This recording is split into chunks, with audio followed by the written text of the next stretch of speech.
আসসালামু আলাইকুম। আজ আমরা যে অপশনটি নিয়ে আলোচনা করব তার কাজ হচ্ছে কিভাবে আমরা পানির সংকেত লিখব বা কিভাবে আমরা সূত্র লিখব। তো প্রথমে আমাদের হোমে যেতে হবে। হোম থেকে সাবস্ক্রিপ্ট, এটার মাধ্যমে আমরা পানির সংকেত লিখতে পারবো। তো এখন আমি লিখছি যে H2O।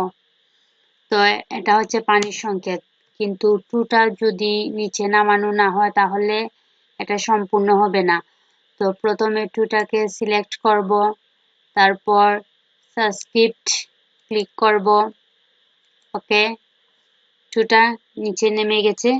তো আমাদের পানির সংকেতটা লেখা হয়ে গেছে। এখন যদি আমরা সূত্র লিখি a square plus B square.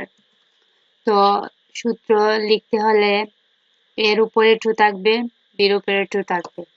তো এটার কাজ হচ্ছে সুপারস্ক্রিপ্ট। তো এটা কিভাবে করব? প্রথমে 2টাকে সিলেক্ট করব, সুপারস্ক্রিপ্ট সিলেক্ট করব, সুপারস্ক্রিপ্ট